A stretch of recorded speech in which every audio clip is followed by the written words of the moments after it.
Last generation, climate activists disrupt traffic across Berlin. Date: September 18, 2023, 8:22 p.m.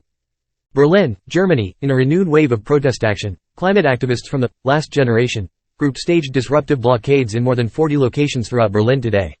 The demonstrations caused extensive traffic disruptions, with highways and major roadways bearing the brunt of the chaos. Authorities deployed over 500 police officers to manage the situation, resulting in numerous arrests and significant traffic delays. During the morning rush hour at around 7:30 a.m., the activists initiated blockades at numerous intersections, temporarily immobilizing parts of the city.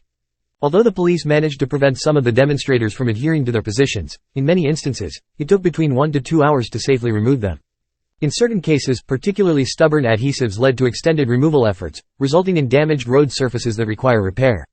Throughout the day, the Berliner Verkehrsbetrieb (BVG) urged commuters to consider using the S-Bahn and U-Bahn networks whenever possible due to the traffic disruptions caused by the blockades.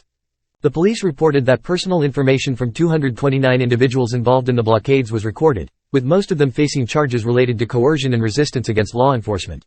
One policewoman sustained a minor injury to her hand during an arrest.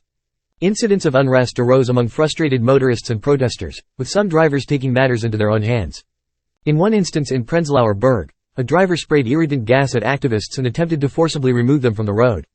A video of this incident has been shared by the Last Generation group, leading to an investigation into suspected grievous bodily harm. In another case in Spandau, police intervened when a driver attempted to clear a road blocked by a climate protester. Authorities appealed to the public to refrain from taking matters into their own hands and urged against the use of violence in response to the protests. These actions by the Last Generation climate activists have led to ongoing challenges for law enforcement, with nearly 2,500 cases filed against them in Berlin. In response, police have called in reinforcements from other federal states and utilized hundreds of liters of rapeseed oil to mitigate the blockades. While the blockades generated anger and frustration among many drivers, some pedestrians and cyclists expressed support for the activists' cause. In a show of appreciation, the Last Generation group received flowers from individuals who empathized with their environmental goals. As the situation unfolds, Berliners continue to grapple with the ongoing disruptions caused by these climate protests, highlighting the complex and contentious nature of the climate activism movement. Thanks for watching. Like, comment, share, and subscribe.